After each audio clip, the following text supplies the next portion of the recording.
Siguraduhin mong walang makakalapit na reporter.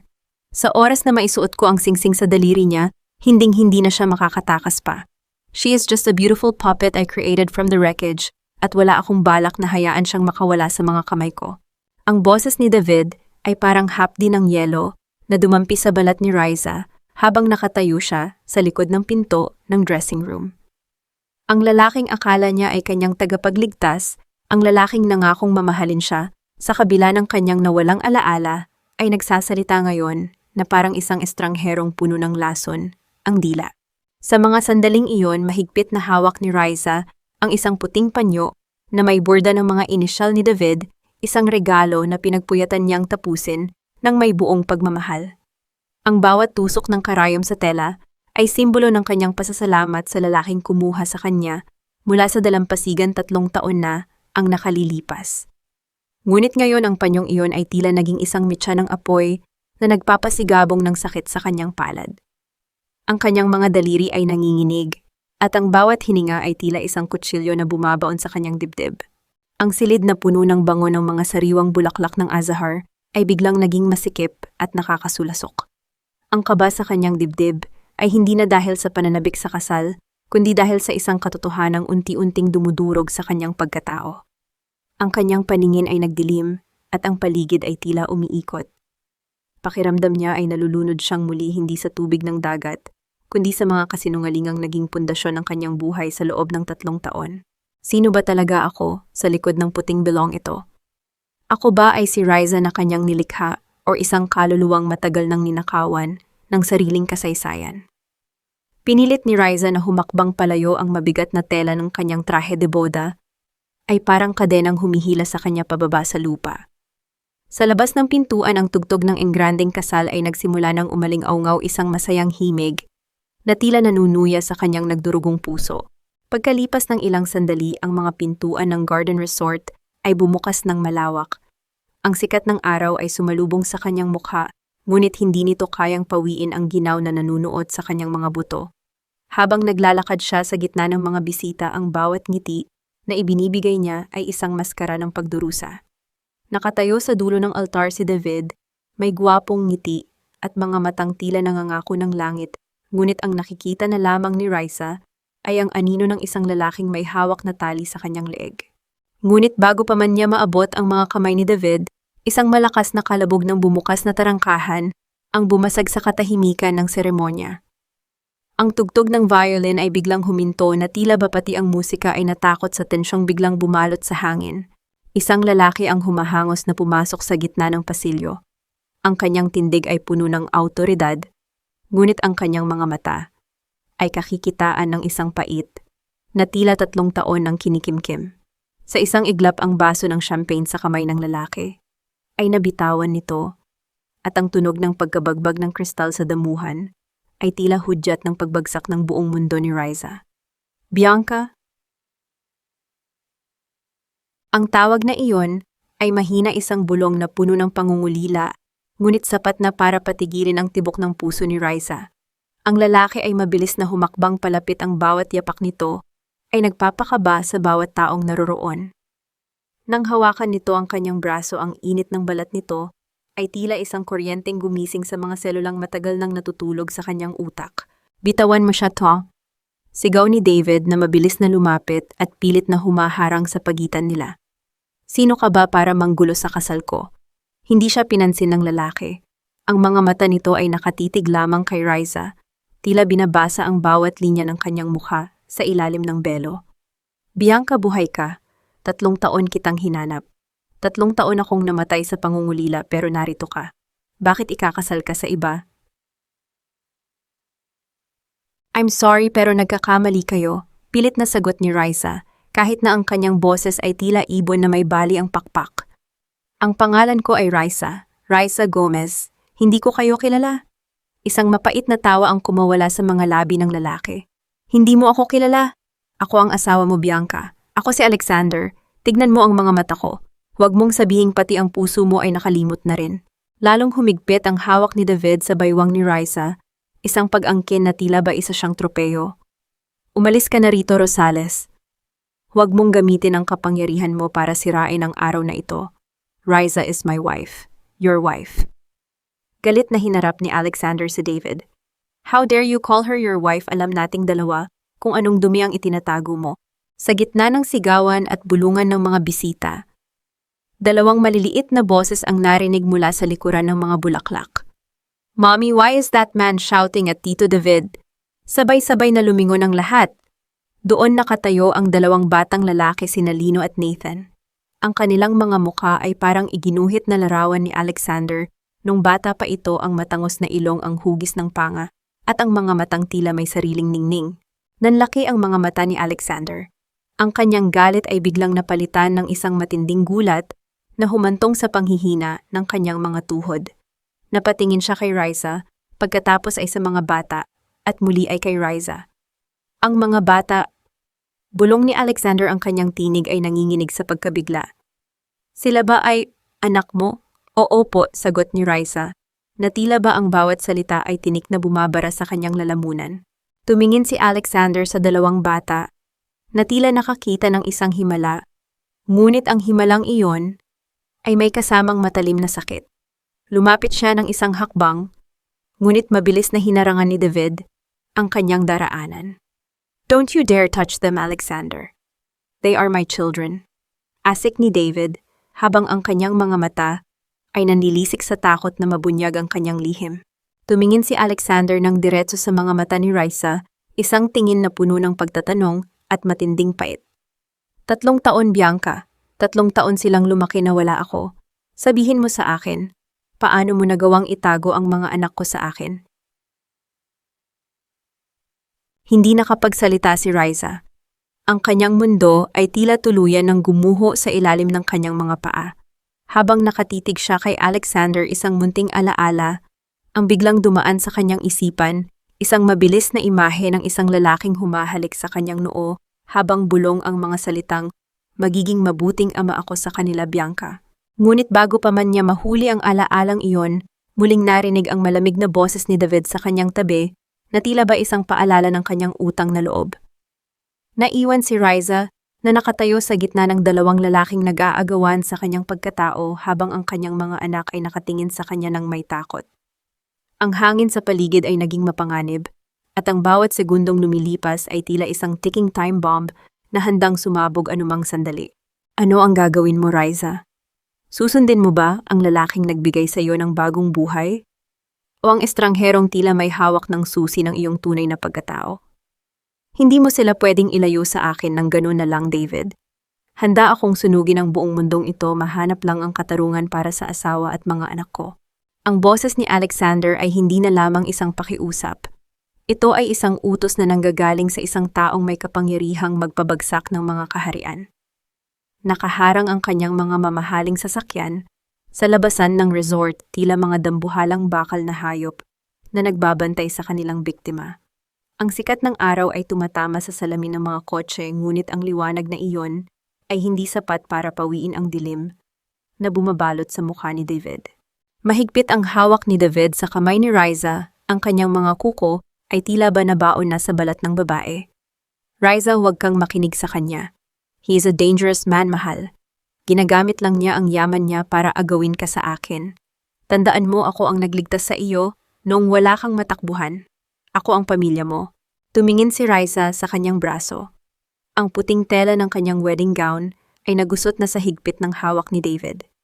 Sa loob ng 3 taon, ang hawak na iyon ay naging simbolo ng kaligtasan para sa kanya, ngunit ngayon pakiramdam niya ay isa itong tanikala. Lumingon siya kay Alexander. Ang lalaking ito ay nakatayo sa gitna ng kalsada, ang kanyang mga mata ay puno ng luha, ngunit may kasamang determinasyon na hindi matitinag.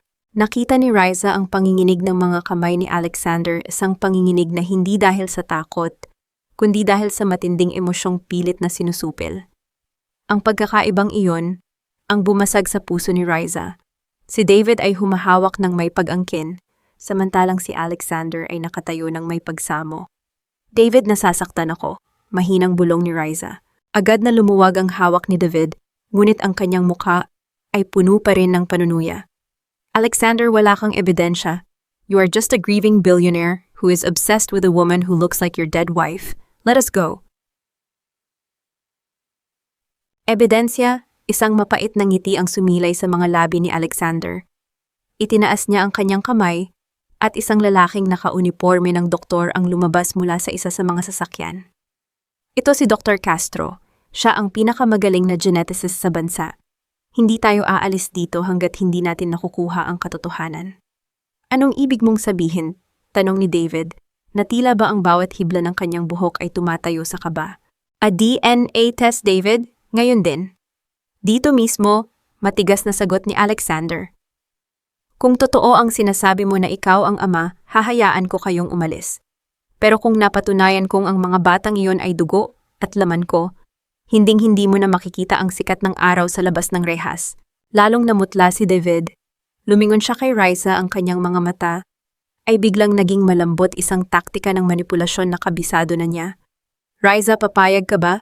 Hahayaan mo bang saktan nila ang mga anak natin? Look at Lino and Nathan, they are scared. Natingnan ni Raisa ang kanyang mga anak. Nakatayo ang mga ito sa gilid ng kanilang sasakyan, hawak-hawak ang kamay ng isa't isa. Ang kanilang mga mata ay punong-puno ng kalituhan. Ngunit sa tuwing tumitingin ang mga bata kay Alexander, may isang kakaibang ningning sa kanilang mga mata, isang connection na hindi kayang ipaliwanag ng salita.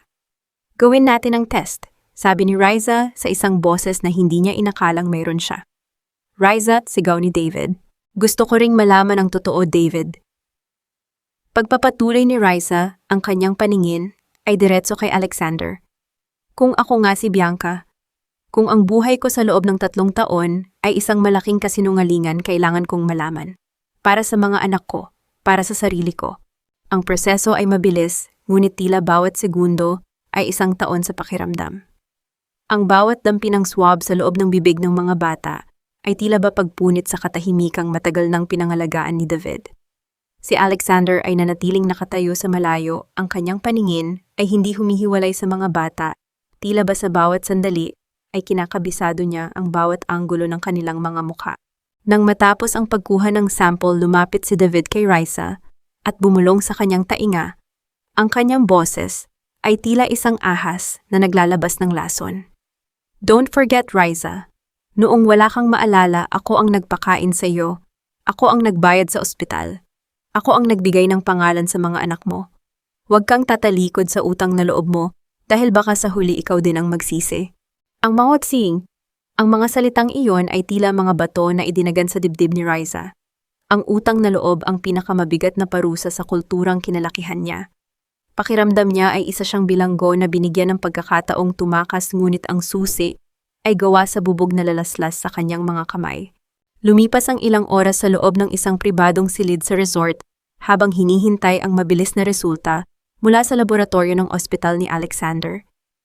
Ang katahimikan ay nababasag lamang ng tunog ng paghinga ng mga bata na nakatulog na sa sofa dahil sa pagod. Maya-maya pumasok si Dr. Castro na may hawak na isang puting sobre. Ang tunog ng pagbukas ng pinto ay tila isang malakas na kulog sa pandinig ng lahat. Tumayo si Alexander, ang kanyang buong katawan ay naninigas. Si Raisa naman ay napahawak sa kanyang dibdib, tila ba pinipigilan ng kanyang puso na tumalon palabas. Binuksan ni Alexander ang sobre ng may nanginginig na mga daliri. Habang binabasa niya ang mga salitang nakasulat sa papel, ang kanyang mga mata ay unti-unting namasa. Ang galit na kanina ay nagpapatigas sa kanyang mukha ay biglang natunaw at napalitan ng isang emosyong tila ba isang taong muling nabuhay mula sa libingan. Tumingin siya kay Raisa, pagkatapos ay kay David, na ngayon ay dahan-dahang umaatras patungo sa pinto. 99.9%, bulong ni Alexander, ang kanyang boses ay puno ng pait at kagalakan. The probability of paternity is 99.9%. David, ang mga batang ito, sila ang mga anak ko. Ibinaling ni Alexander ang kanyang paningin kay David, ang kanyang mga mata ay nag-aapoy na ngayon sa puot. You stole my life, you stole my children's father, at ngayon, hinding-hindi ko hahayaang mahawakan mo pa ang asawa ko. Bago pa makasagot si David, mabilis na lumapit si Alexander kay Raisa at hinawakan ang magkabilang balikat nito. Bianca, sapat na ang ebidensyang ito. You are my wife, and these are our sons. Please, bumalik ka na sa amin. Ngunit sa gitna ng emosyonal na tagpong iyon, isang malakas na tawag mula sa telepono ni Alexander ang bumasag sa lahat. Ang mukha ni Alexander ay biglang nagbago nang makita ang pangalan ng tumatawag. Alexander, may mga armadong lalaki sa paligid ng resort. Kailangan nyo nang lumikas ngayon din. Sigaw ng boses sa kabilang linya. Kasabay nito ang ilaw sa buong silid ay biglang namatay. Sa gitna ng kadiliman narinig ni Raisa ang isang mabilis na paghila sa kanyang braso at ang malamig na boses ni David. Sinasabi ko sa iyo, Raisa, kung hindi ka mapupunta sa akin, walang pwedeng magmay-ari sa iyo. Huwag mong isipin na dahil nakabalik ka sa pamamahay na ito, ay tanggap na kita. Ang isang babaeng mas piniling sumama sa ibang lalaki sa loob ng 3 taon ay walang karapatang tawaging asawa ng aking anak. You are nothing but a stain in the Rosales name. Ang boses ni Doña Esmeralda ay tila hagupit ng latigo na bumasag sa katahimikan ng malawak na sala ng mansyon. Nakatayo siya sa ituktok ng marangyang hagdanan, suot ang kanyang mamahaling seda, na tila ba isang reyna na nagbabantay sa kanyang trono. Ang kanyang mga mata na kasing talim ng sapiro ay nakatitig ng may panghahamak kay Raisa na nooy mahigpit na nakahawak sa mga kamay ni Lino at Nathan. Sa mga sandaling iyon, dahan-dahang ibinaba ni Raisa ang kanyang paningin sa kanyang mga paang nakayapak sa malambot at makapal na alpombra. Pakiramdam niya ay isa siyang dumi na pilit na isinisiksik sa isang napakalinis na altar. Ang mansyong ito na ayon kay Alexander ay siya mismo ang nagdisenyo ay tila isang malaking museo ng mga alaalang hindi na niya pag-aari. Ang bawat sulok ay kumikinang sa ginto at kristal, ngunit para kay Raisa, ang bawat kislap ay tila nanunuya sa kanyang kawalan ng nakaraan. Ang kanyang lalamunan ay nanunuyo at ang bawat salita ni Doña Esmeralda ay tila mga karayom na bumabaon sa kanyang puso. Nais niyang sumagot, nais niyang sabihing, wala siyang kasalanan sa nangyari, ngunit ang bigat ng kanyang utang na loob kay David at ang kalituhan sa kanyang isip ay tila isang piring na nagpatahimik sa kanya. Bakit ganito ang pakiramdam? Bakit sa gitna ng karangyaang ito, mas lalo siyang nakakaramdam ng pangungulila? Mom, stop it. She is my wife and she is home, matigas na sabi ni Alexander, habang humahakbang siya palapit kay Raisa.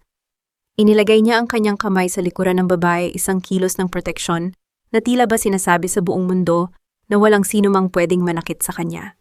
Home, isang mapait na tawang kumawala sa mga labi ng matanda, habang dahan-dahan itong bumababa sa hagdan. Ang tunog ng kanyang mga takong sa sahig ay tila ba kumpas ng isang paparating na bagyo. Isang bahay na puno ng mga estranghero. Tingnan mo ang mga batang iyan, Alexander. Natatakot sila sa iyo. Natatakot sila sa sarili nilang ama dahil ang babaeng iyan ay tinuruan silang ituring na bayani, ang isang kidnapper. Naramdaman ni Raisa ang panginginig ni Lino at Nathan.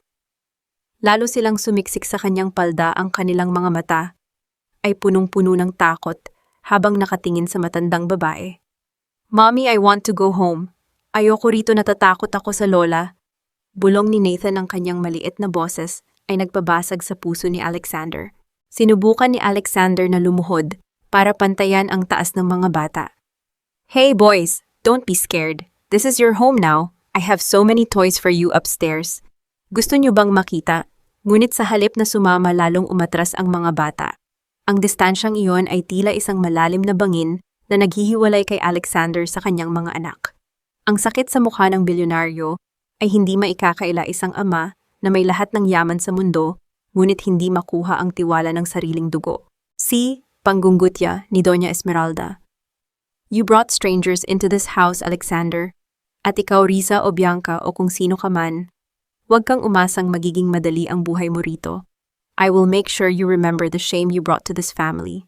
Pagkatapos sabihin iyon, tinalikuran sila ng matanda, iniwan ang isang hangin na puno ng pait at tensyon.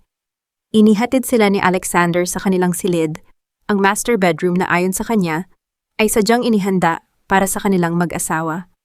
Ang silid ay puno ng amoy ng lavender at vanilla, ang paboritong pabango ni Bianca, ngunit para kay Raisa, ito ay amoy ng isang libingan ng mga nakalimutang pangako. I'm sorry about my mom, mahinang sabi ni Alexander, habang nakatayo sila sa gitna ng malawak na kwarto. Ang kanyang mga mata ay puno ng pagsamo. Just give her time, masaya lang ako na narito ka na. Alexander, panimula ni Raisa, ang kanyang boses ay tila isang marupok na sinulid. I feel like I don't belong here. Ang bawat gamit dito, ang bawat larawan. Tila ba tinitignan nila ako at sinasabing hindi ako ang Bianca na kilala nyo? I am just a ghost occupying her space. Lumapit si Alexander at hinawakan ang kanyang mga kamay. You are not a ghost, Bianca. You are the heartbeat of this house. Magpahinga ka na muna, dito lang ako sa tabi mo. Nang gabing iyon, habang mahimbing na natutulog ang mga bata sa katabing silid, hindi madalumat ni Riza ang katahimikan ng mansyon. Tumayo siya at dahan-dahang lumabas sa balkonahe, tinatanaw ang malawak na hardin sa ilalim ng liwanag ng buwan. Sa gitna ng katahimikan, narinig niya ang mahinang yabag ng mga paa sa hallway. Dahan-dahan niyang sinundan ng tunog hanggang sa makarating siya sa dulo ng pasilyo, sa tapat ng silid ni Doña Esmeralda. Ang pinto ay bahagyang nakabukas, at narinig ni Riza ang pamilyar na boses ng isang lalaki sa telepono ng matanda. Huwag kang mag-alala, Doña Esmeralda. Magkapareho tayo ng gusto. Gusto mo siyang mawala sa buhay ni Alexander at gusto ko siyang mabalik sa akin. Ituloy natin ang plano. Ang boses na iyon, ang malamig at mapanlinlang na boses na iyon, ay hinding-hindi makakalimutan ni Riza. Iyon ang boses ni David. Naramdaman ni Riza ang paghinto ng kanyang mundo. Ang taong akala niyang kalaban ni Doña Esmeralda ay ang kanya palang kakampi. Sa gitna ng dilim ng pasilyo, isang kamay ang biglang tumakip sa kanyang bibig at hinila siya sa isang madilim na sulok. Shh! Huwag kang maingay kung gusto mong makitang muli ang mga anak mo bukas ng umaga. Makinig kang mabuti, Riza o Bianca o kung sino ka mang multo na nagbabalik. Ang mansyong ito ay may silid para sa mga reyna, hindi para sa mga babaeng galing sa basurahan. Isang maling galaw mo lang sisiguraduhin kong hindi lang alaala mo ang mawawala sa iyo, kundi pati ang pagkakataong maging ina sa mga batang iyan. Ang bulong na iyon ay galing kay Isabela, ang babaeng nakatayo sa dilim ng pasilyo, habang mahigpit na nakahawak sa braso ni Riza. Ang kanyang mga kuko ay tila ba mga pako na bumaon sa balat ng babae. Si Isabela ang anak ng kasosyo ni Alexander, ang babaeng itinadhana ni Doña Esmeralda para sa kanyang anak sa loob ng 3 taon na wala si Bianca. Ngayon ang kanyang presensya ay tila isang nakalalasong hamog na bumabalot sa bawat hininga ni Riza. Dahan-dahang binawi ni Riza ang kanyang braso, ang kanyang puso, ay tila isang tambol na nagwawala sa loob ng kanyang dibdib. Sa ilalim ng malamig na liwanag ng buwan na tumatagos sa bintana, nakita niya ang ningning ng suot na mamahaling alahas ni Isabela, isang karangyaan na tila ba ipinamumuka sa kanya ang kanyang sariling kawalan.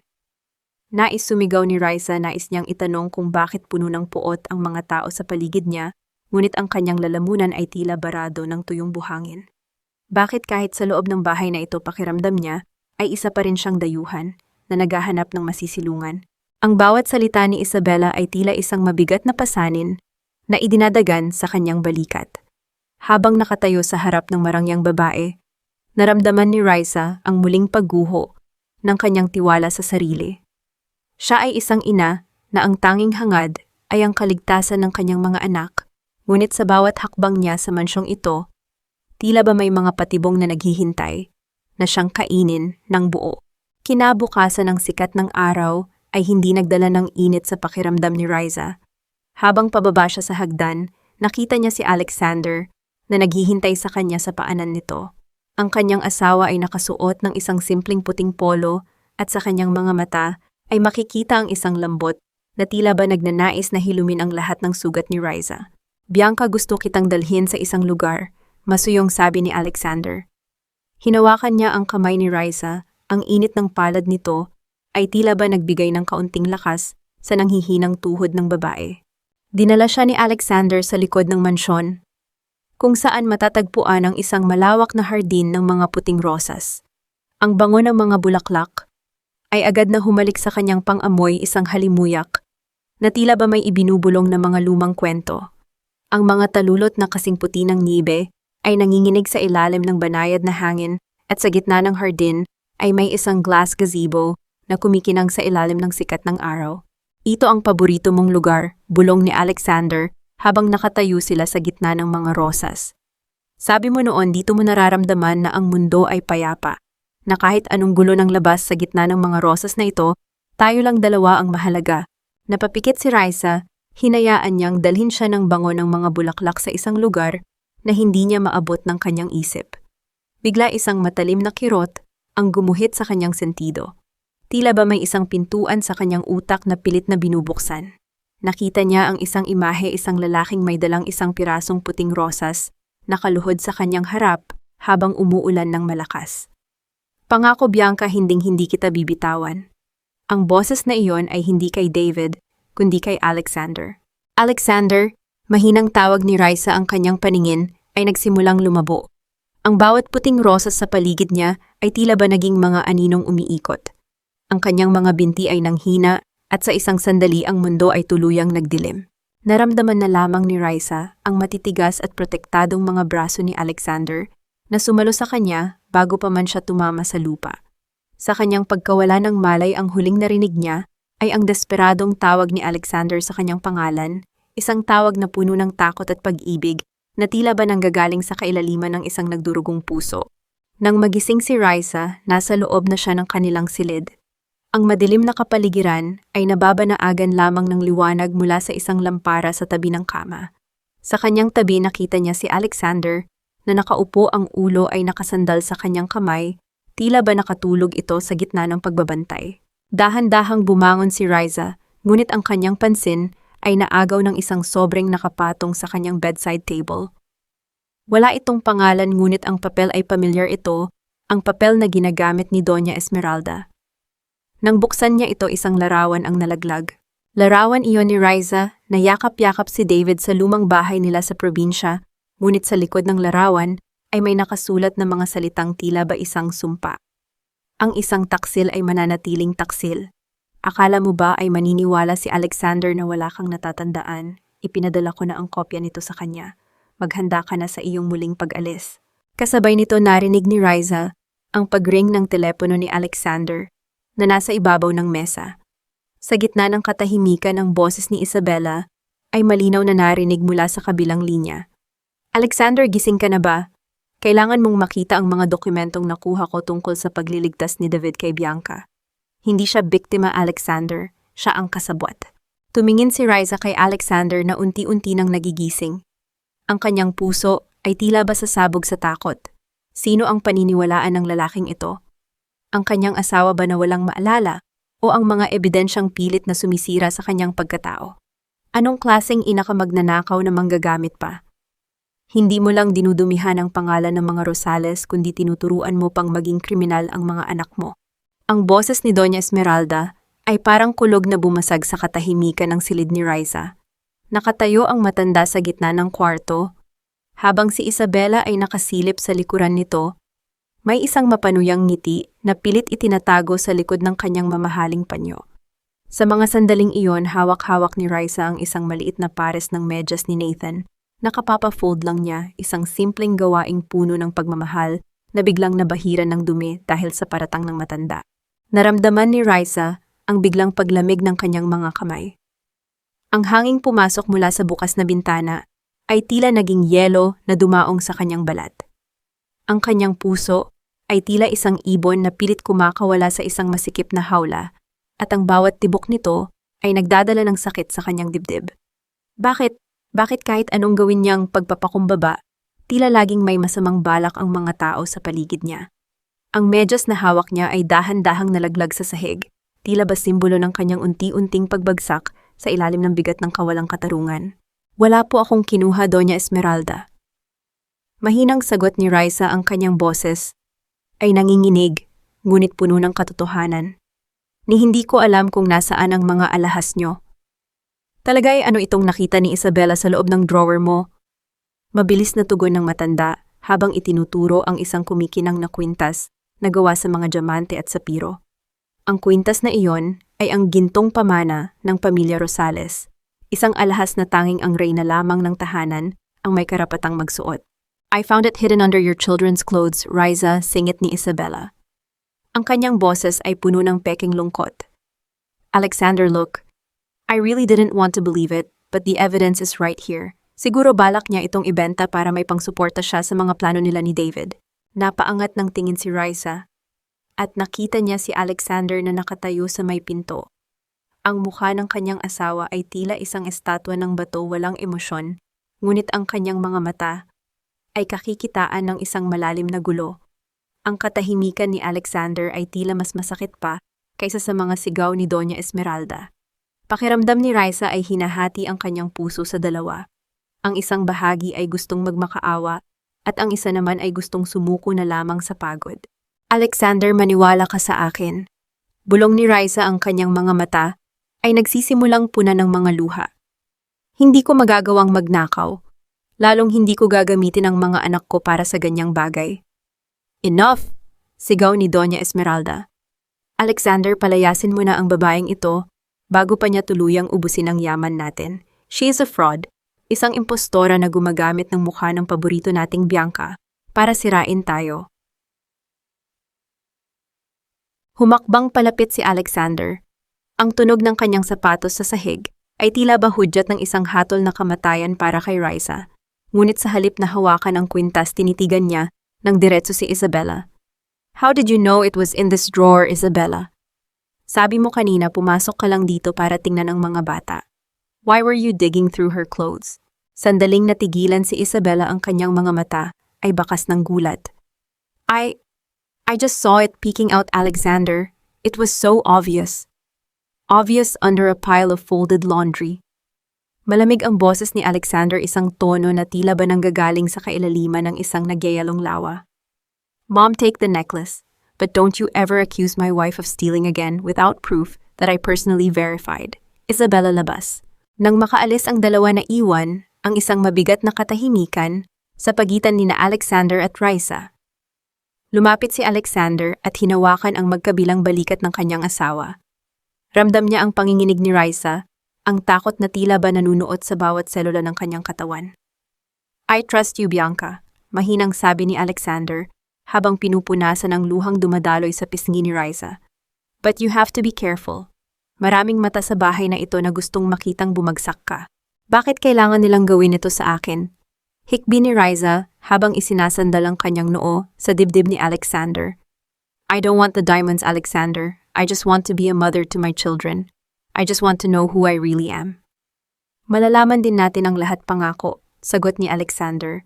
Ngunit sa loob ng kanyang isip, ang mga ebidensyang ipinakita ni Isabella kanina tungkol sa ugnayan ni Raisa at David ay tila isang lason na dahan-dahang kumakalat sa kanyang sistema.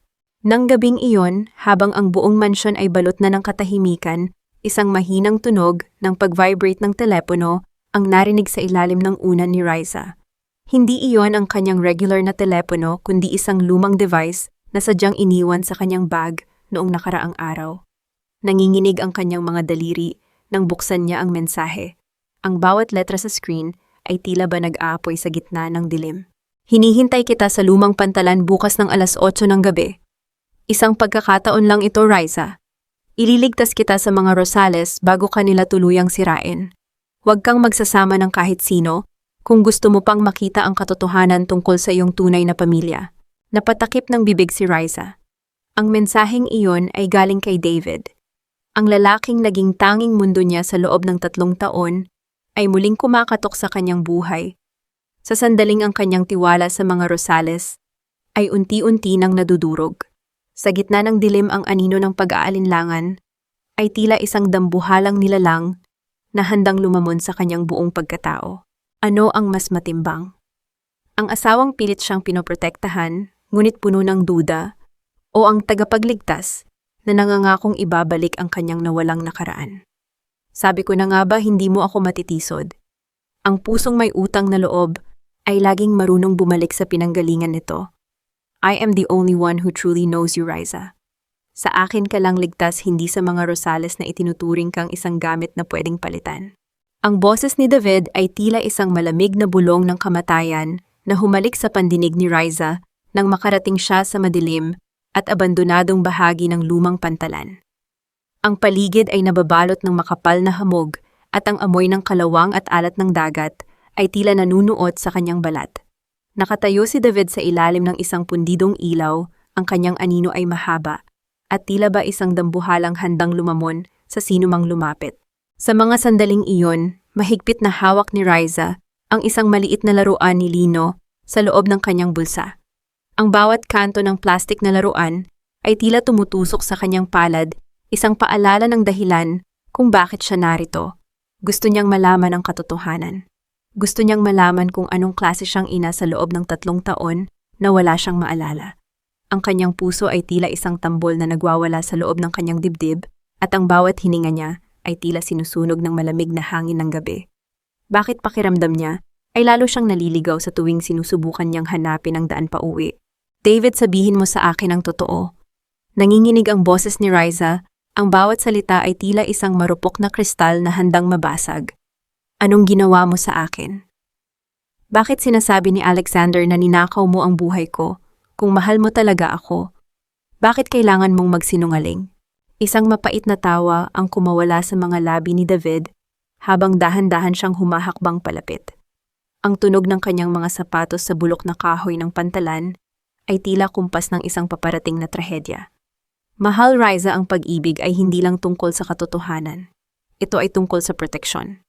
Iniligtas kita sa isang buhay na punong-puno ng gulo. Look at you now, pinagbibintangan kang magnanakaw, hinahamak ng biyanan mo. Do you really think Alexander loves you? He only loves the ghost of Bianca. Pero ako, minahal kita nung wala kang kahit na ano. Noong ikaw ay si Riza lang. Sa gitna ng kanyang pagsasalita, biglang nakita ni David ang sinag ng mga ilaw ng sasakyan mula sa malayo. Isang mapanganib na ningning ang sumilay sa kanyang mga mata. Alam niyang narito na si Alexander. Alam niyang ang kanyang plano ay unti-unti nang nagbubunga. Come here, Riza, malambing na sabi ni David. Ngunit ang kanyang mga kamay ay mabilis na humawak sa mga braso ng babae at marahas siyang hinila para sa isang yakap. David, bitawan mo ako. Pilit na kumakawala si Riza, ngunit mas lalong hinigpitan ni David ang kanyang yakap. Isinisiksik ang kanyang mukha sa leeg ng babae upang magmukhang sila ay magkayakap ng may pagmamahal. Kasabay nito narinig ang malakas na tunog ng pagpreno ng isang sasakyan sa hindi kalayuan. Ang pinto nito ay marahas na bumukas at ang tunog ng mabibigat na yapak sa semento ay tila bahudyat ng isang paghuhukom. Bianca, ang sigaw ni Alexander ay puno ng pait, isang boses na tila ba nanggagaling sa kailaliman ng isang nagdurugong puso. Nakatayo siya sa dulo ng pantalan, ang kanyang mukha ay tila isang estatwa ng bato sa ilalim ng liwanag ng buwan, ngunit ang kanyang mga mata ay kakikitaan ng isang pagkawasak na hindi kayang hilumin ng anumang yaman. Dali-daling itinulak ni Riza si David, ang kanyang mukha ay namumutla sa takot at kahihiyan.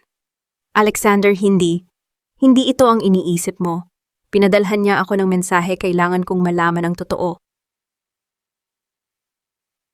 Ang totoo, isang mapait na tawa ang kumawala sa mga labi ni Alexander habang dahan-dahan siyang humahakbang palapit. Ang bawat yapak ay tila ba pagdurog sa huling bahagi ng kanyang tiwala. Ang totoo ay narito ka sa dilim, kasama ang lalaking nagnakaw sa iyo sa akin. Ang totoo ay mas pinili mong maniwala sa isang kriminal kaysa sa asawa mong ibinigay ang lahat para mahanap ka lang. Alexander, please, listen to me. Pagsamo ni Riza, ang mga luha ay nagsisimulang dumaloy sa kanyang mga pisngi. Ang bawat patak nito ay tila balason na sumusunog sa kanyang balat. I just wanted to know about the past 3 years. Natatakot ako, Alexander. Pakiramdam ko ay wala akong kakampi sa mansyon niyo. Kaya bumalik ka sa kanya. Asik ni Alexander, ang kanyang boses ay tila isang matalim na kutsilyo na humihiwa sa katahimikan ng gabi. I gave you my heart, Bianca. I protected you from my own mother. I fought for you. Pero ngayon, nakikita ko na, maybe David is right. Maybe you really chose this life. Maybe you really fell in love with your kidnapper. No, that's not true, sigaw ni Riza, ngunit ang kanyang boses ay tila ba nalulunod sa hiyaw ng hangin at alon ng dagat. Umalis na tayo, Riza, singit ni David, habang may isang mapanuyang ngiti sa kanyang mga labi na sadyang ipinapakita kay Alexander. Kita mo na he will never trust you. Come back to the home I built for you. Tinitigan ni Alexander si Riza nang matagal, isang tingin na puno ng huling paalam. Bakit siya pa rin, Bianca, pagkatapos ng lahat ng ginawa ko? Pagkatapos ng lahat ng luha ko para sa iyo? Isang yakap lang niya, tinalikuran mo na kaming lahat. Hindi nakapagsalita si Riza. Ang kanyang dila ay tila ba naparalisa ng sakit. Habang nakatingin siya kay Alexander na tumatalikod at dahan-dahang naglalakad pabalik sa kanyang sasakyan, naramdaman ni Riza ang paghinto ng kanyang mundo. Ang bawat hakbang ni Alexander ay tila ba pagbawi sa lahat ng init at liwanag sa buhay ng babae. Naiwan si Riza na nakatayo sa gitna ng pantalan, ang kanyang mga kamay ay nanginginig sa ginaw at pagsisisi. Sino nga ba ang dapat niyang pagkatiwalaan? Ang asawang tinalikuran na siya dahil sa duda o ang tagapagligtas na unti-unti nang nagpapakita ng kanyang tunay na pangil. Ang katahimikan ng madaling araw ay binasag ng mabigat na paghinga ng maliit na si Nathan. Ang kanyang noo ay naglalagablab sa init ng lagnat at ang kanyang mga maliliit na kamay ay nakakuyom habang nananaginip ng masama. Sa loob ng marangyang silid ng mga bata, walang bilyonaryong CEO, walang mga board meeting o malalaking negosyo. Ang naroon lamang ay isang amang handang ibigay ang lahat ng yaman sa mundo upang bawiin ang sakit ng kanyang anak.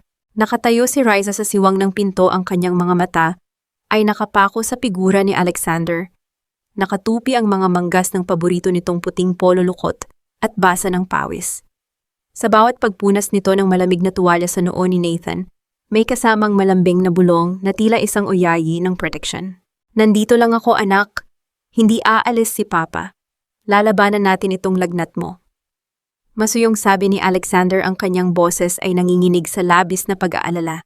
Kinuha nito ang isang libro ng mga pabula at sinimulang basahin iyon sa mahinang tinig, umaasang ang kanyang boses ay magdadala ng payapang panaginip sa batang naghihirap. Habang pinagmamasdan ang tagpong iyon, naramdaman ni Riza ang unti-unting pagtunaw ng makapal na yelo sa kanyang puso. Ang mga luha ng pagsisisi at pag-unawa ay tahimik na pumatak mula sa kanyang mga mata. Sa loob ng 3 taon, sa tuwing nagkakasakit ang mga bata, si David ay magbibigay lamang ng gamot at lalabas na ng kwarto dahil ayaw nitong naiistorbo ang kanyang tulog. Ni minsan ay hindi nito niyakap ang mga bata sa gitna ng lagnat. Ngunit heto si Alexander, isang taong tinalikuran niya kagabi dahil sa kalituhan na ngayon ay handang magpuyat at mag-alay ng sariling lakas para sa isang batang 3 taon nitong hindi nakasama. Dahan-dahang pumasok si Riza sa silid. Nang maramdaman ni Alexander ang kanyang presensya, umangat ang tingin nito. Ang puot na nakita ni Riza sa pantalan kagabi ay napalitan ng isang pagod at puno ng pagmamahal na tingin ng isang ama. Alexander, magpahinga ka na muna. Ilang oras ka nang walang tulog. Ako na ang magbabantay kay Nathan. Mahinang pakiusap ni Riza. Ang kanyang tinig ay puno ng guilt at pag-aalala. Umiling si Alexander, hindi inaalis ang paningin sa mukha ng natutulog na anak. Hindi ko siya iiwan, Bianca. 3 taon akong wala sa tabi nila. 3 taon akong walang nagawa nung mga panahong kailangan nila ako. Hindi ko sasayangin ang gabi na ito para lang magpahinga. Ang mga salitang iyon ay tila isang mainit na yakap na pumulupot sa kaluluwa ni Riza. Umupo siya sa kabilang gilid ng kama at sa unang pagkakataon, hindi sila nagtalo. Sa gitna ng sakit ni Nathan, natagpuan ng mag-asawa ang isang tahimik na kapayapaan na tanging mga magulang lamang ang nakakaunawa. Kinabukasan, ng sikat ng araw ay marahang pumasok mula sa bintana, nagdala ng pag-asa sa loob ng silid. Dahan-dahang iminulat ni Nathan ang kanyang mga mata. Ang pamumula ng kanyang muka dahil sa lagnat ay nawala na, pinalitan ng isang mahinang ngunit inosenteng ngiti. Sa kabilang kama, gumising na rin si Lino at mabilis na lumapit sa kapatid. "You are awake!" masayang bati ni Lino. Tumingin si Nathan kay Alexander na nakasubsob ang ulo sa gilid ng kama dahil sa matinding pagod. Ang maliliit na daliri ng bata ay dahan-dahang dumampi sa buhok ng bilyonaryo. Nang mag-angat ng tingin si Alexander, sinalubong siya ng isang salitang nagpatigil sa ikot ng kanyang mundo. "Papa, thank you po sa pagbabantay sa akin." Nanlaki ang mga mata ni Alexander. Ang salitang iyon ay tila isang mahika na pawiin ang lahat ng sakit na naranasan niya. Niyakap niya ng mahigpit si Nathan at hindi nagtagal ay sumali rin si Lino sa yakap. "You are the best, Papa," ning bulong ni Lino habang nakasiksik sa malapad na dibdib ng ama. Hindi na napigilan ni Alexander ang kanyang mga luha. Ang bilyonaryong kinatatakutan ng marami ay umiiyak ngayon na parang isang bata, yakap-yakap ang 2 anghel na nagbigay ng bagong kahulugan sa kanyang buhay. Sa isang gilid nakangiti si Riza habang umiiyak. Nakita niya ang tunay na pamilya na matagal nang ninakaw sa kanila. Ngunit ang pansamantalang kaligayahan ay mabilis na nabahiran ng panibagong banta. Nang lumabas si Riza ng kwarto upang kumuha ng mainit na sopa sa kusina, Napadaan siya sa tapat ng opisina ni Doña Esmeralda. Ang pinto ay bahagyang nakabukas, at ang matalim na boses ng matanda habang kausap ang isang pamilyar na abogado ay nagpatigil sa bawat hakbang niya. Attorney Vargas, gusto kong ihanda mo ang lahat ng papeles ngayon din. I want full legal custody of my grandsons. Gamitin niyo ang mga litratong iyan kung saan kasama ng babaeng iyan ang kidnapper niya kagabi. Patunayan niyo sa korte na isa siyang iresponsable baliw at taksil na ina. Palalayasin natin ang babaeng iyan sa mansyong ito nang walang ni isang kusing at nang walang kahit na sinong anak na kasama. Naramdaman ni Raisa ang panlalamig ng kanyang buong katawan. Ang kanyang mga kamay na nakahawak sa pader ay nanginginig. Ang pamilyang unti-unti pa lamang niyang nabubuo ay handang durugin ng isang halimaw na nakatira sa loob mismo ng kanilang bahay. Kung akala mo ay madali mo akong matatanggal sa buhay ni Bianca, nagkakamali ka, Doña Esmeralda. Ang mga Rosales ay may yaman pero ako ang may hawak ng katinuan ng babaeng mahal ko. Ang tinig ni David ay umalingaw-ngaw sa loob ng madilim at abandonadong klinika sa probinsya, ang lugar kung saan nagsimula ang lahat ng kasinungalingan. Sa ibabaw ng lumang mesa, nakalatag ang mga kopya ng pekeng medical records na ginamit niya 3 taon na ang nakalilipas upang palabasing patay na si Bianca at isilang si Raisa sa isang mundong walang alaala. Nakaupo si David habang umiinom ng kape, ang kanyang mga mata ay pinaliligiran ng dilim dahil sa ilang araw na kawalan ng tulog. Ang pagkawala ni Raisa at ang pagkabisto ng kanyang mga panlilinlang ay tila mga aninong pilit na humahabol sa kanya. Ngunit hindi siya susuko. Kung hindi niya muling makakamtan ng pag-ibig ni Raisa, sisiguraduhin niyang walang sino man sa mga Rosales ang magiging masaya. Sa mga sandaling iyon, ang hangin sa labas ng klinika ay umiiyak, ang bawat dampi nito sa lumang bubong ay tila nagbabala ng isang paparating na trahedya. Pakiramdam ni David ay unti-unti nang lumiliit ang kanyang mundo. Ang bawat hakbang ni Alexander ay parang yabag ng isang hukom na handang magbaba ng hatol ng kamatayan sa kanyang mga maling ginawa.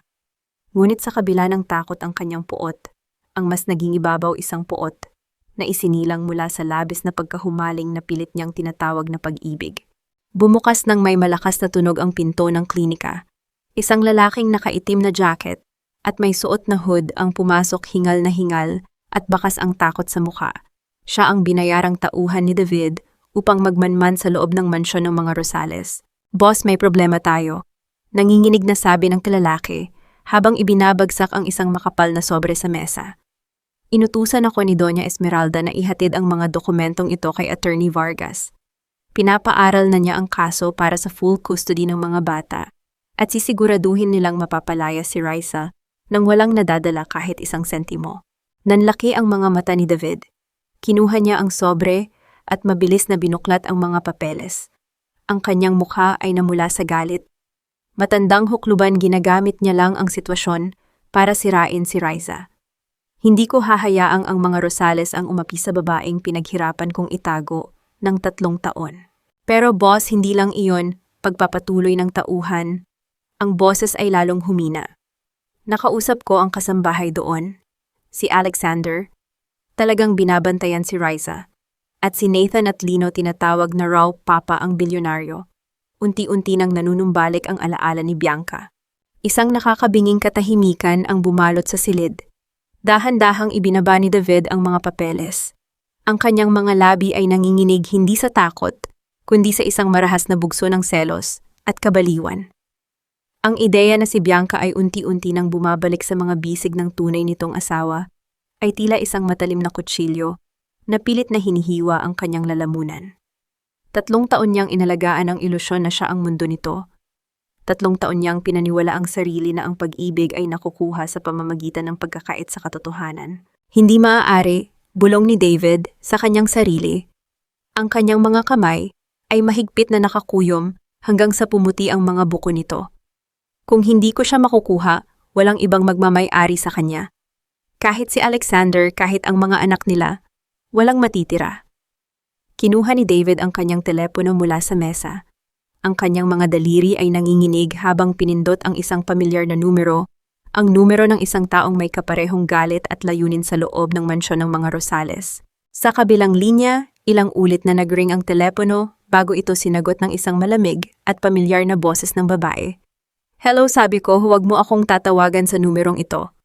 Ang boses ni Isabella ay puno ng iritasyon at pag-iingat. "Isabella, kailangan nating kumilos ngayon." Mabilis na wika ni David, ang boses ay naging isang matalim na bulong ng demonyo. "Alam ko ang plano ni Doña Esmeralda laban kay Bianca, at gusto kong sumali sa laro." Nagkaroon ng ilang segundong katahimikan sa linya. Bago sumagot si Isabella, ang kanyang boses ay may bahid ng pagtataka at panunuya. "At anong mapapala ko sa pakikipagtulungan sa isang taong natalo na sa sarili niyang laro? Matatalo lang ako kung hahayaan ko silang magsama." Sagot ni David, ang kanyang mga mata ay nag-aapoy sa dilim. "Tutulungan kitang makuha si Alexander. Ibabagsak natin si Bianca ng sabay. Bibigyan kita ng ebidensya na tuluyang magpapatunay na si Riza ay isang panganib sa mga bata. Pero sa isang kondisyon. Pagkatapos ng lahat, sa akin mo ibibigay si Bianca." Isang malamig na ngiti ang namawi sa mga labi ni Isabella sa kabilang linya. Para sa kanya, si David ay isa lamang kasangkapan, isang desperadong aso na handang mangagat para sa kanyang amo. "Deal. Ano ang unang hakbang?" Habang naglilihim ang dalawang halimaw ng kasinungalingan sa loob naman ng mansyon ng mga Rosales, si Riza ay tahimik na nakatayo sa harap ng salamin sa kanyang silid. Hinihimas niya ang kanyang sentido habang ang ilang piraso ng kanyang nakaraan ay unti-unting bumubuo sa kanyang isipan, ang amoy ng ulan sa Palawan, ang singsing na may tatak ng pamilya Rosales, at ang mukha ng isang lalaking umiiyak habang tinatawag ang kanyang pangalan 3 taon na ang nakalilipas. Hindi na siya si Riza lamang. Ang pangalang Bianca ay unti-unting nag-uumapaw sa kanyang pagkatao, kasama ang responsibilidad na ipagtanggol ang kanyang mga anak laban sa mga taong pilit na sumisira sa kanilang pamilya. "Hindi ka pa ba natutulog?" Ang malalim ngunit malambing na boses na iyon ay nagpatigil sa mga kamay ni Riza na abala sa paghihiwa ng mga sangkap sa ibabaw ng marmol na counter ng kusina.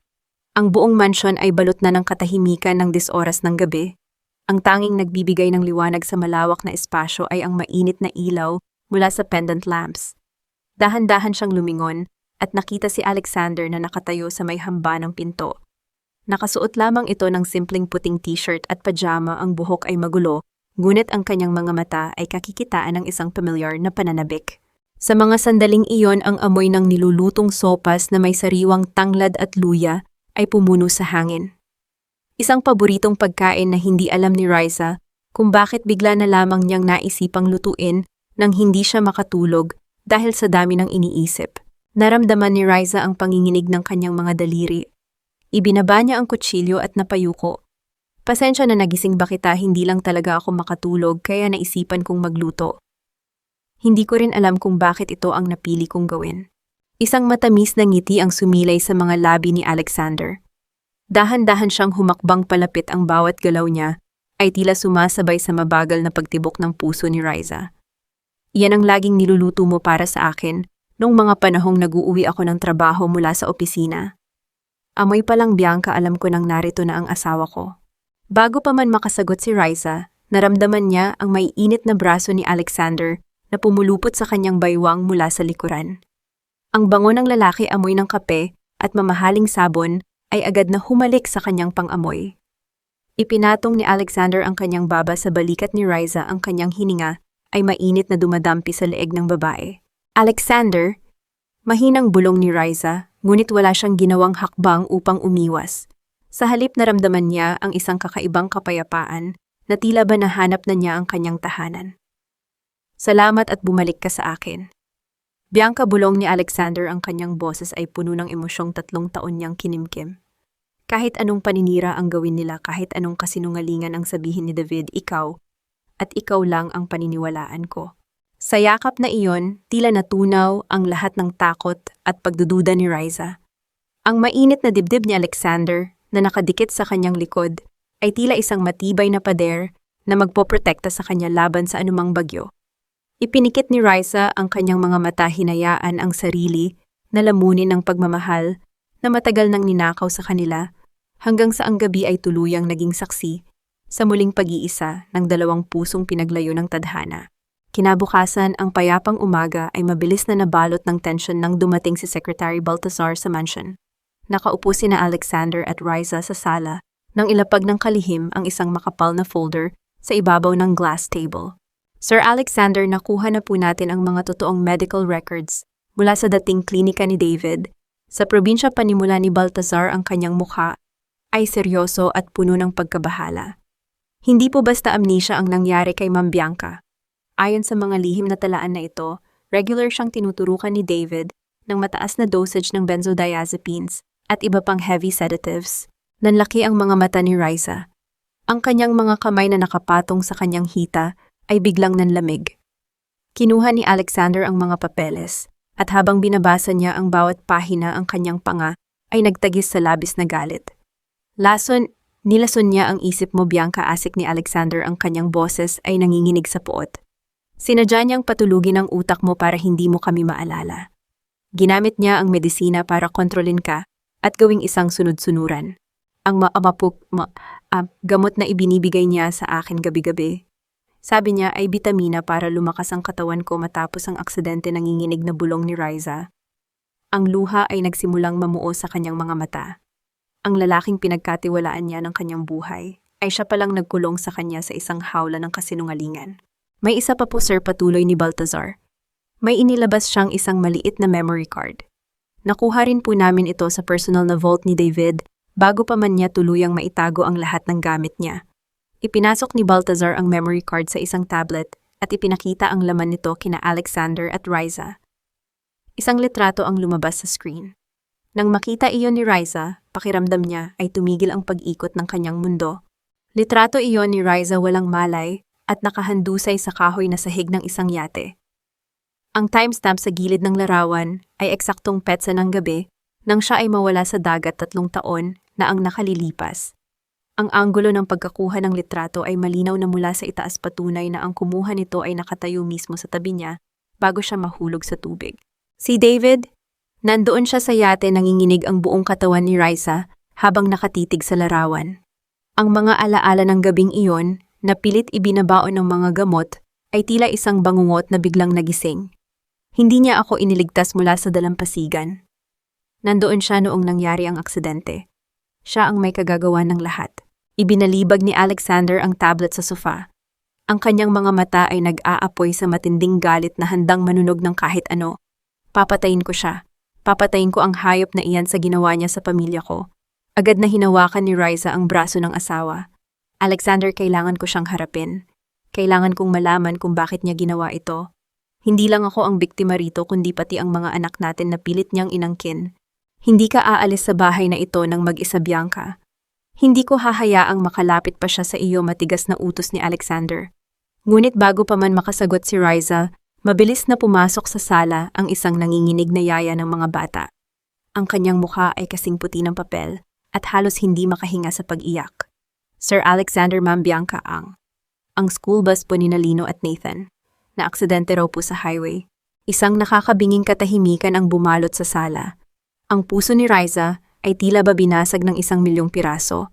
Ang paghihiganti kay David ay biglang nawalan ng halaga kumpara sa kaligtasan ng kanyang mga anak. Sino ang may kagagawa ng aksidente?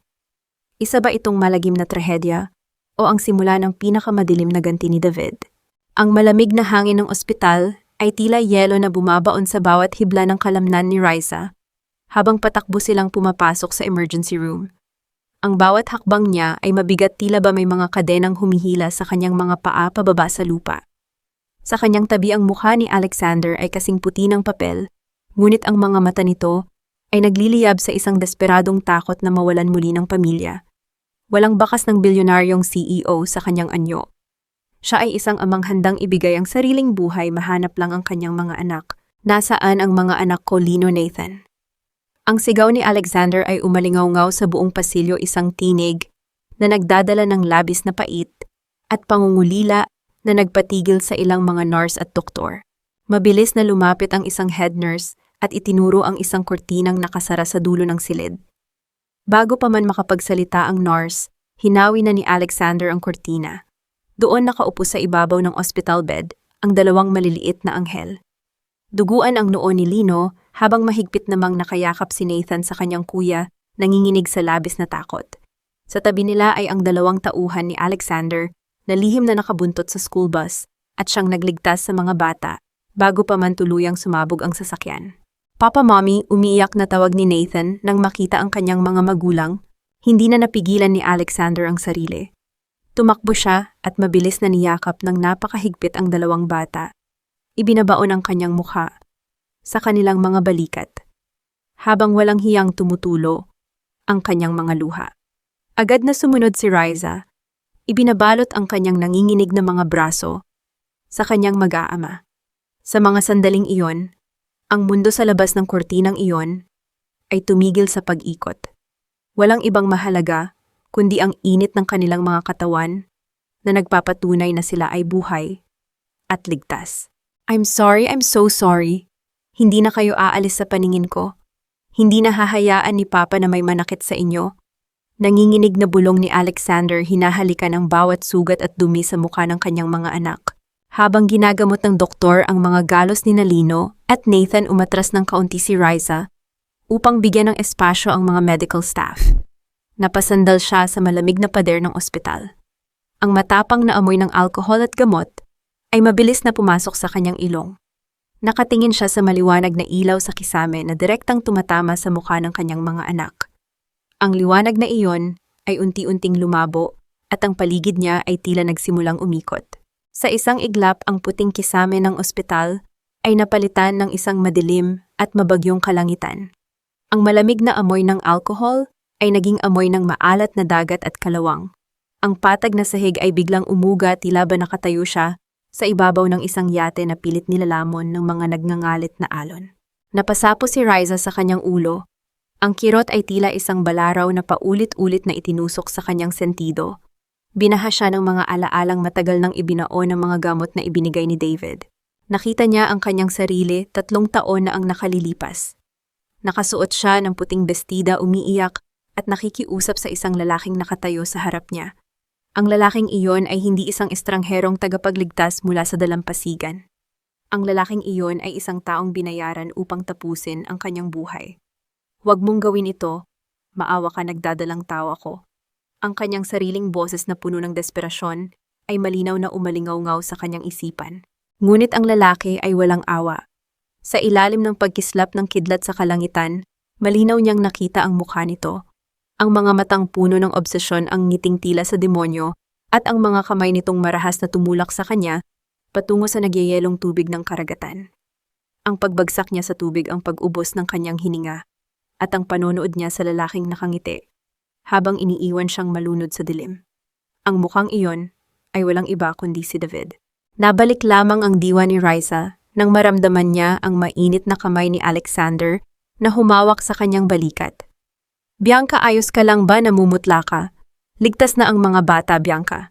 Nandito na ako, nag-aalalang sabi ni Alexander. Dahan-dahang nag-angat ng tingin si Riza. Ang kanyang mga mata ay nanlaki, puno ng isang matinding takot pagkamuhi at malinaw na paggising ng kanyang buong pagkatao.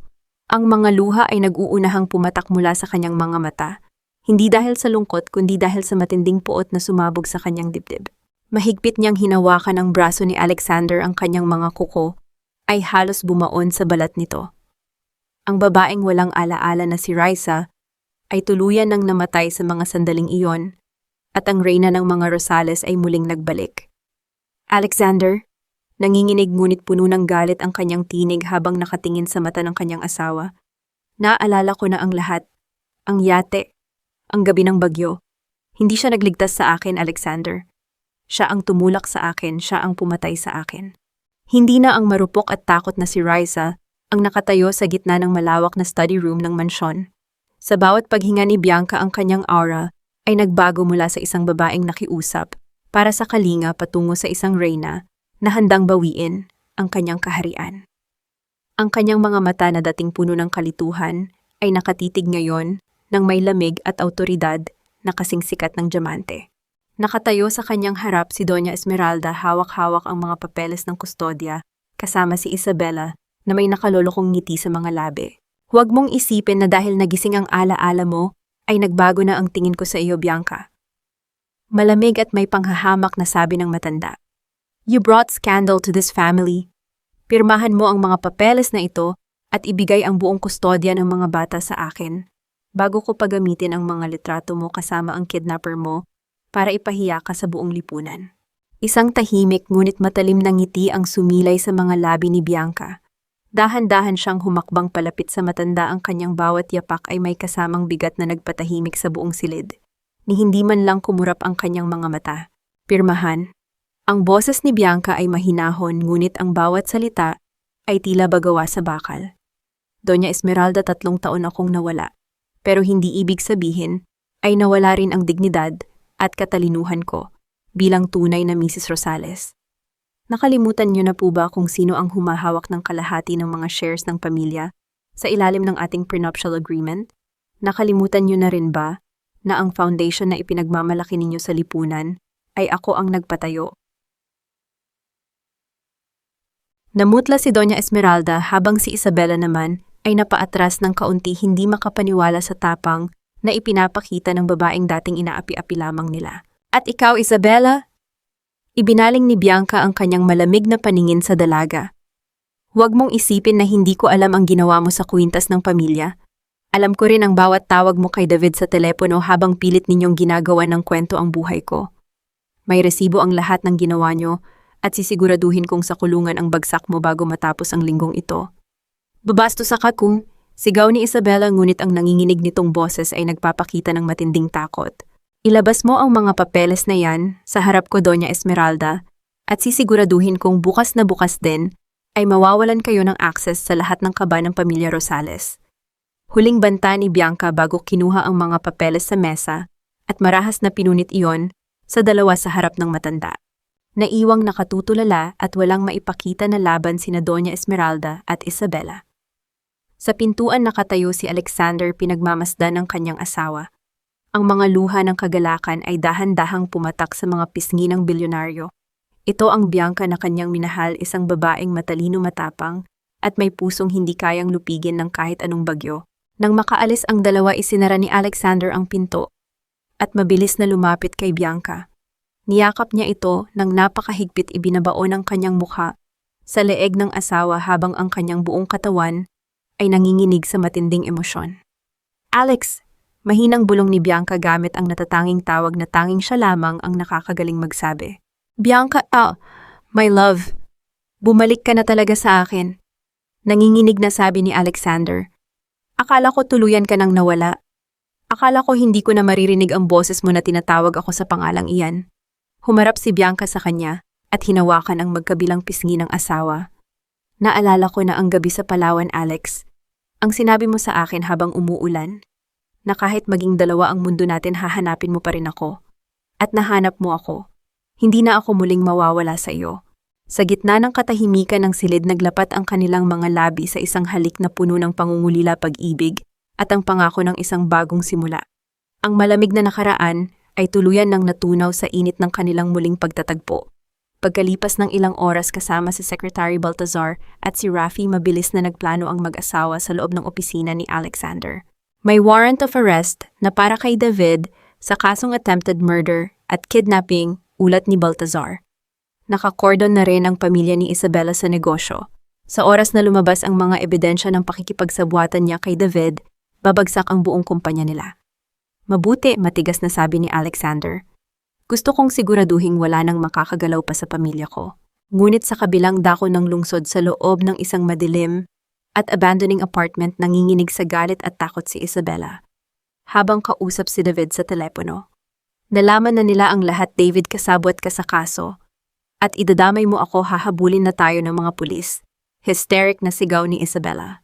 Isang malamig at baliw na tawa ang kumawala sa mga labi ni David mula sa kabilang linya. Nakatayo siya sa tapat ng isang malaking mapa ng lungsod. Ang kanyang mga mata ay pinaliligiran ng maitim na bilog at may hawak na isang lalagyan ng gasolina. Huwag kang matakot, Isabela, bulong ni David sa isang boses na tila nanggagaling sa kailaliman ng impyerno. Kung ito na ang huling laro ko, sisiguraduhin kong hindi lang ako ang mabubuhay sa impyerno. Kukunin ko ang pinakamahalagang bagay sa buhay ni Bianca at susunugin ko ang buong mundo nila. Ang payapang hapon sa mansyon ay biglang nabasag ng isang balitang nagpatigil sa ikot ng mundo ni Bianca. Nakatayo siya sa harap ng bintana habang hinihintay ang pagdating ng school bus, ngunit sa halip na mga ngiti ng kanyang mga anak, ang umiiyak na boses ng guro sa telepono ang sumalubong sa kanyang pandinig. "Ma'am Bianca, patawad po." Hinarang ng isang itim na van ang daan. May mga armadong lalaki na kumuha kina Lino at Nathan at iniwang walang malay ang mga gwardya ninyo. Bumagsak ang telepono mula sa kamay ni Bianca. Ang kanyang paningin ay nagdilim at ang hangin sa kanyang paligid ay tila hinihigop palabas ng silid. Ang bawat paghinga niya ay parang nilalaslas ng basag na salamin. Hindi pa man siya nakakabawi sa pagkabigla, ang kanyang sariling cellphone ay nag-vibrate. Isang hindi kilalang numero ang lumabas sa screen. Nanginginig ang kanyang mga daliri nang sagutin niya ang tawag. Mula sa kabilang linya ang malamig at may bahid ng kabaliwan na boses ni David ay gumapang sa kanyang pandinig. "Mismo na ba ang mga anak natin, Riza?" Panunuya ni David, sadyang ginagamit ang pangalang ipinilit niya sa babae. Umiiyak sila at hinahanap ang kanilang ina. "Nandito kami sa lugar kung saan nagsimula ang lahat. Sa bangin kung saan kita iniligtas 3 taon na ang nakalilipas. Huwag mong sasaktan ang mga anak ko, David. Parang awa mo na, ako na lang ang kunin mo." Sigaw ni Bianca, ang kanyang boses ay pumipiyok sa labis na desperasyon. "Pumunta ka rito ng mag-isa," matigas na utos ni David. "Kung makikita ko ang anino ni Alexander o ng mga pulis, isasama ko ang mga batang ito pababa sa kailaliman ng dagat. Mayroon kang 1 oras." Bago pa man makasagot si Bianca, naputol na ang linya. Mabilis na lumapit si Alexander, ang kanyang mukha ay nababalot ng matinding takot matapos marinig ang bahagi ng usapan.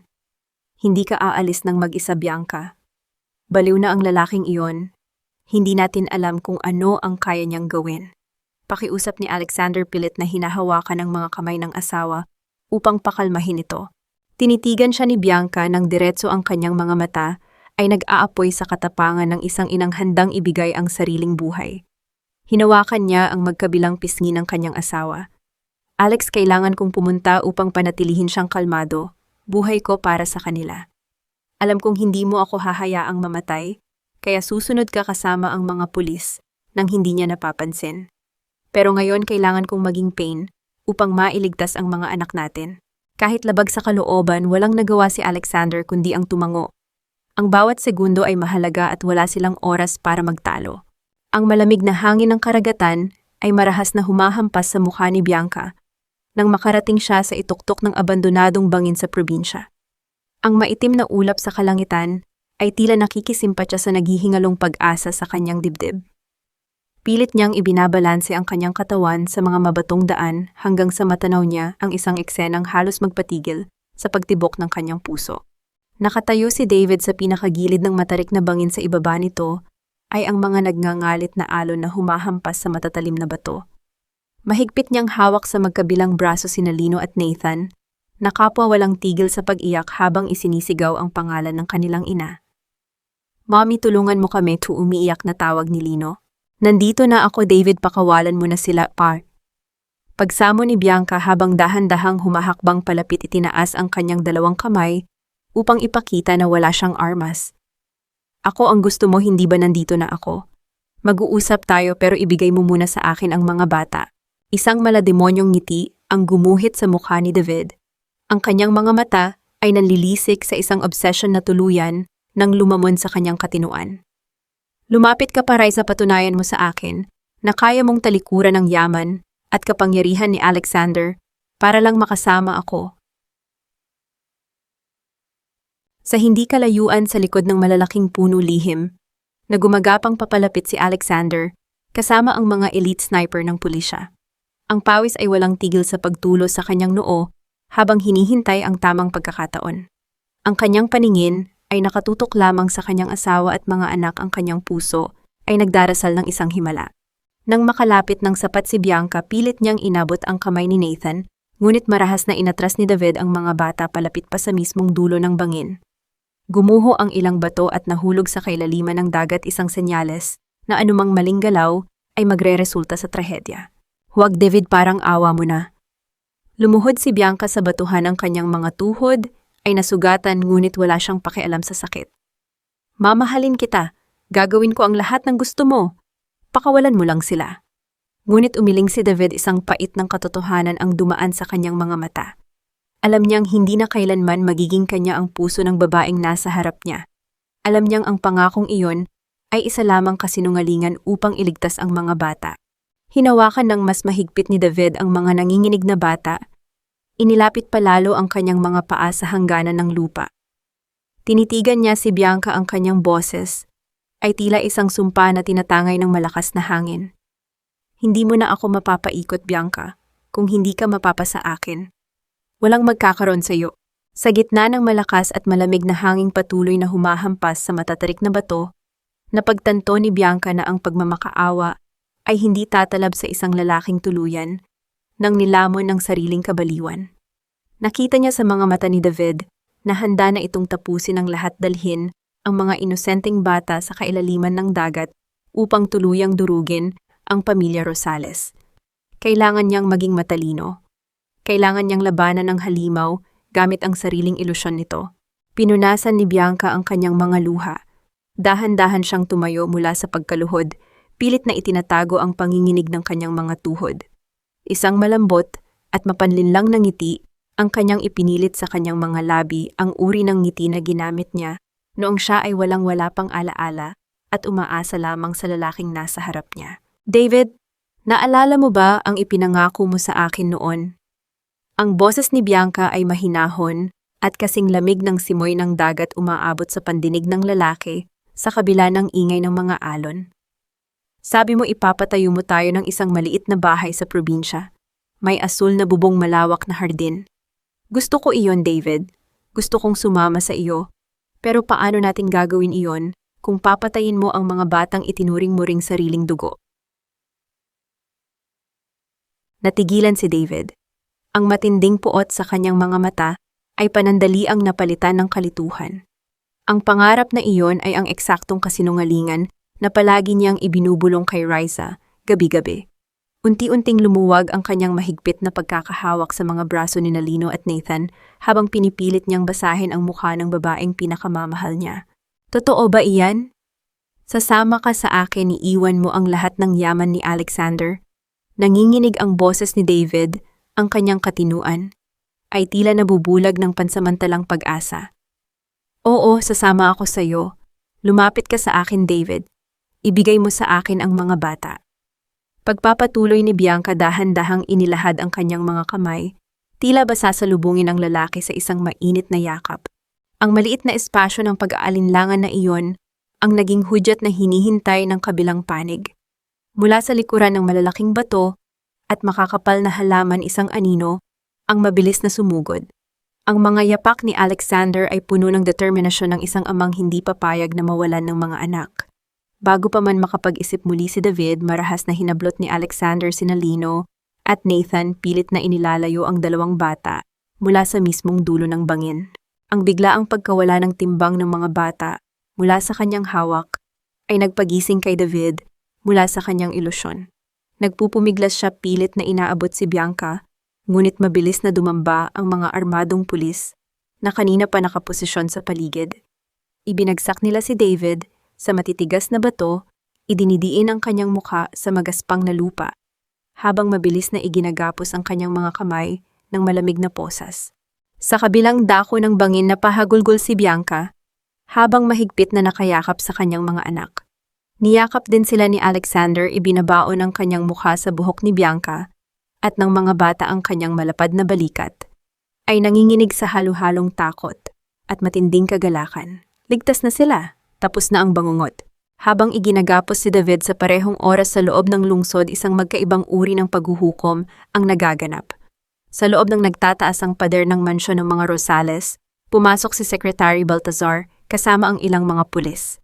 Nakatayo sa gitna ng sala si Isabela, ang kanyang mukha ay kasing puti ng papel nang makita ang mga unipormadong awtoridad. Sa ituktok ng hagdanan nakatayo si Doña Esmeralda, ang kanyang mga mata ay tila nagliliyab sa galit matapos marinig ang lahat ng audio recordings at makita ang mga ebidensya ng sabuatan na ipinadala ni Alexander. Doña Esmeralda, tulungan niyo po ako. It's a misunderstanding. Umiiyak na pakiusap ni Isabela habang hawak ng mga pulis ang kanyang mga braso. Misunderstanding.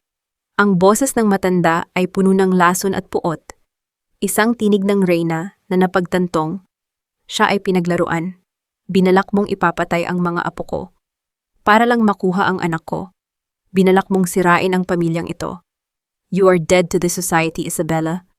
Titiyakin kong mabubulok ka sa kulungan at walang kahit na sinong tao sa lipunan ang tatanggap sa isang ahas na katulad mo. Walang nagawa si Isabela, kundi ang humagulgol sa matinding kahihiyan habang kinakaladkad siya palabas ng mansyon pinapanood ng mga kasambahay at ng mismong lipunang pinangarap niyang pagharian.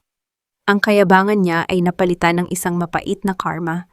Pabalik sa malamig na bangin itinatayo na ng mga pulis si David upang dalhin sa kanilang sasakyan. Duguan ang kanyang labi at magulo ang kanyang paningin. Habang hinihila siya palayo, iginilid niya ang kanyang ulo upang silipin si Bianca na nooy nakatayo na sa tabi ni Alexander. Tila ba huminto ang oras para sa lalaking umangkin sa buhay na hindi kanya. Ang kanyang mga mata ay nanlilisik pa rin sa luha, hindi sa pagsisisi sa mga kasalanan, kundi sa katotohanang tuluyan na siyang natalo sa larong siya mismo ang gumawa. Tinitigan ni David si Bianca sa huling pagkakataon. Ang kanyang boses ay pumiyok at puno ng mapait na desperasyon. Mahal lang kita, Bianca. Tumingin si Bianca sa lalaking naging dahilan ng kanyang pagdurusa. Walang bakas ng awa sa kanyang mga mata, tanging isang malamig at matapang na katotohanan na hindi kayang baliin ng kahit anong emosyon. Ang pag-ibig ay hindi kulungan. Ang katahimikan sa loob ng mansyon ng mga Rosales ay hindi na nagdadala ng takot, kundi isang mainit na yakap ng kapayapaan. Pagkalipas ng ilang linggo, mula nang matapos ang bangungot ang mga ngiti, ay muling namulaklak sa mga mukha ng bawat taong nakatira roon. Nakatayo si Bianca sa balkonahe ng kanilang silid, pinapanood sina Lino at Nathan na masayang naghahabulan sa malawak na damuhan kasama ang kanilang amang si Alexander. Ang sakit ng nakaraan ay tila mga tuyong dahon na dahan-dahang tinangay na ng hangin iniwan ang isang pamilyang mas pinatibay ng mga pagsubok. Habang ninanamnam niya ang tanawin na ramdaman ni Bianca, ang isang mahinang presensya sa kanyang likuran. Dahan-dahan siyang lumingon at nakita si Doña Esmeralda. Wala na ang matalim na tingin ng mamahaling alahas at ang bakas ng pagmamataas na palaging suot ng matanda. Sa halip isang pagod at nagsisising ina ang nakatayo sa kanyang harap, nakayuko ang ulo na tila bahiyang-hiya sa sariling anino. Bianca! Ang boses ng matanda ay mahina at nanginginig.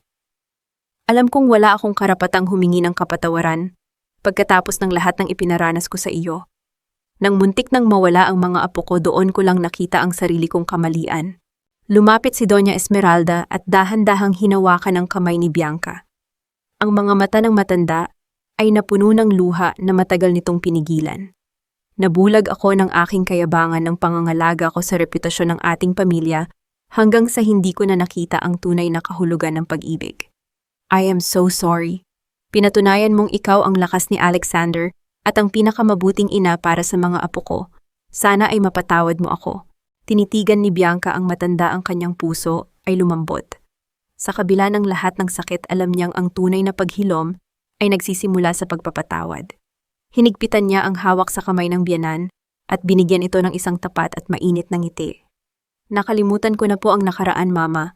Ang mahalaga po sa akin ngayon ay buo na ulit ang pamilya natin at kasama po kayo roon. Ang mga luhang hindi mapigilan ay tuluyang umagos sa pisngi ni Doña Esmeralda habang mahigpit siyang niyakap ng kanyang manugang.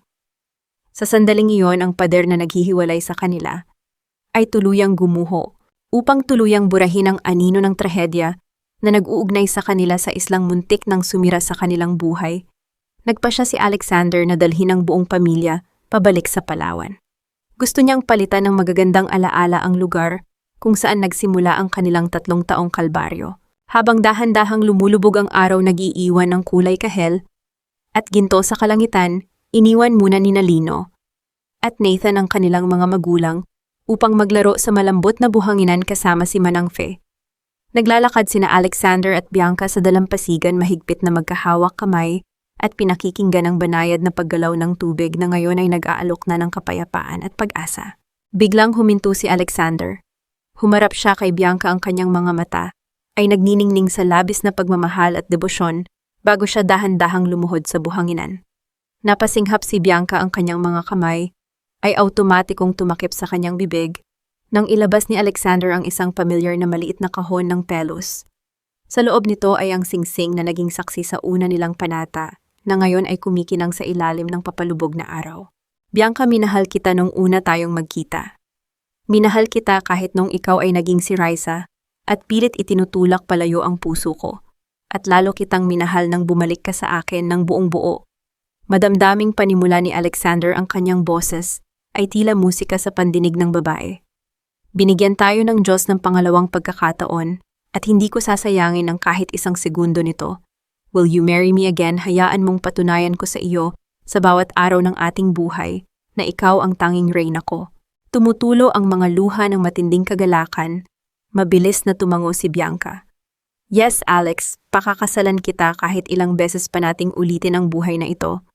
Isinuot ni Alexander ang singsing sa daliri ng asawa, bago mabilis na tumayo upang yakapin ng mahigpit si Bianca.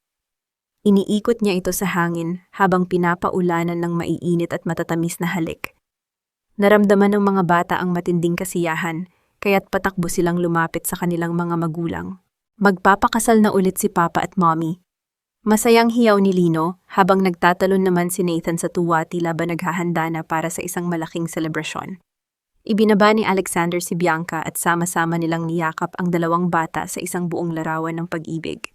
Ngunit sa gitna ng matamis na sandaling iyon, hinawakan ni Bianca ang braso ni Alexander at inilapit ang kanyang mga labi sa tainga ng asawa. Alex! Mahinang bulong ni Bianca, isang malambing at makahulugang ngiti ang naglalaro sa kanyang mga labi habang idinadampi niya ang kanyang isang kamay sa kanyang sariling sinapupunan. Tingin ko, kailangan nating maghanda ng isa pang maliit na silya para sa kasal natin. Kumunot ang noo ni Alexander sa kalituhan, bago unti-unting nanlaki ang kanyang mga mata, habang ibinababa ang kanyang paningin, patungo sa tiyan ng kanyang asawa. Ang malambing na himig ng isang biolin ay tila masuyong ihip ng hangin na nag-aanyaya sa isang bagong simula, sumasabay sa banayad na paghampas ng mga alon sa dalampasigan ng Palawan. Sa harap ng isang simpleng altar na gawa sa kawayan at pinalamutian ng mga paboritong puting rosas ni Bianca, nakatayo si Alexander. Ang bilyonaryong dumaan sa hindi mabilang na bagyo ng buhay ay tila isang batang sabik na naghihintay sa kanyang pinakamagandang pangarap. Ang kanyang mga mata ay nagliliwanag, puno ng mga luhang hindi nagaling sa pait ng pangungulila, kundi sa umaapaw na kagalakan. Dahan-dahang naglakad si Bianca sa ibabaw ng pinungputing buhangin. Suot niya ang isang simpleng ngunit napakagandang trahe de boda na sumusunod sa bawat galaw ng hanging dagat. Walang makapal na belo na nagtatago sa kanyang mukha. Gusto niyang makita ng buong mundo, lalo na ng lalaking naghihintay sa kanya, ang malinaw na katotohanan na siya ay buo na walang bahid ng pagdududa at kasinungalingan. Nang mag-abot ang kanilang mga paningin, naramdaman ni Bianca ang pagtigil ng oras. Ang lahat ng tao sa paligid ay tila naglaho, at ang tanging natira ay ang lalaking nag-alay ng sariling kaluluwa upang maibalik siya sa liwanag. Sa unahan niya ay naglalakad sina Lino at Nathan, kapwa nakasuot ng maliliit na puting polo at masayang naghahagis ng mga talulot ng rosas. Sa gilid ng altar nakatayo si Rafi na nakangiti ng malapad, buong pusong ipinagmamalaki ang tagumpay ng kanyang matalik na kaibigan. Katabi nito ay sina Manang Fe at Doña Esmeralda, kapwa walang tigil sa pagpunas ng kanilang mga luha. Ang dating matapobreng matanda ay nakatingin ngayon kay Bianca ng may buong paggalang at pasasalamat. Nang marating ni Bianca ang dulo ng pasilyo, inabot ni Alexander ang kanyang kamay. Ang init ng palad ng asawa ay muling nagpadaloy ng kapayapaan sa buong sistema ng babae. Humarap sila sa pari na may ngiti ng basbas at pagsang-ayon.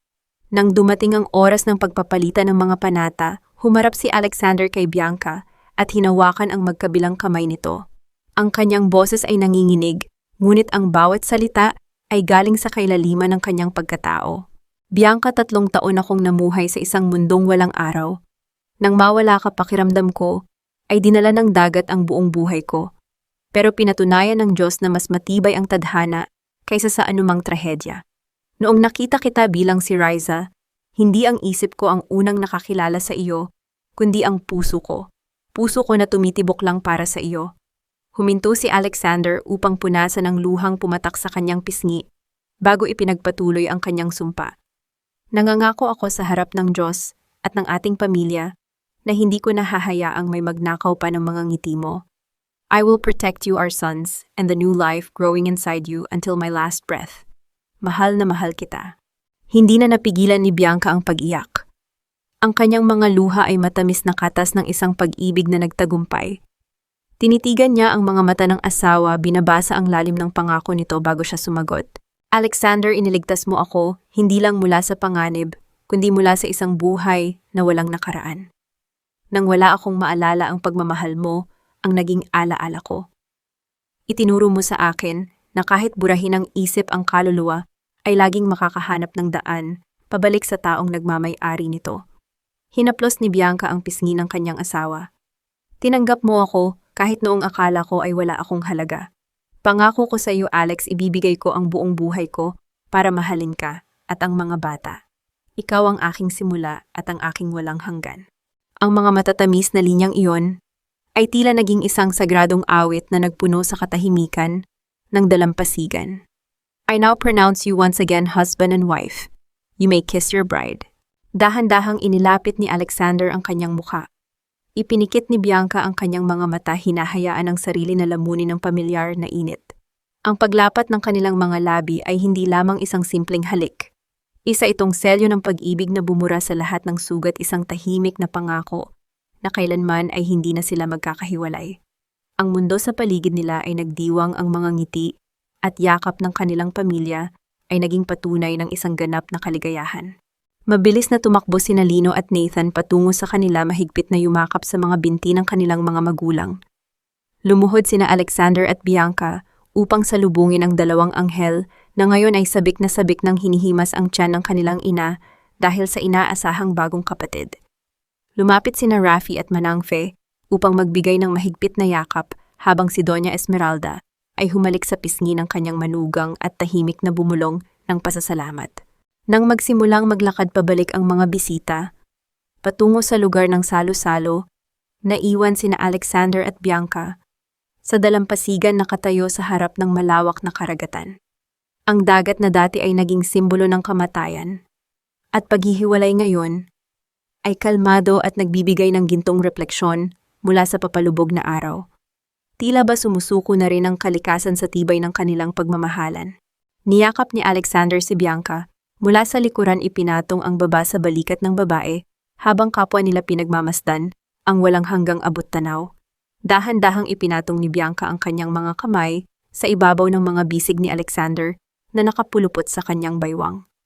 Isang malalim na paghinga ang pinakawalan ni Bianca, ang hangin ay puno ng payapang pag-asa.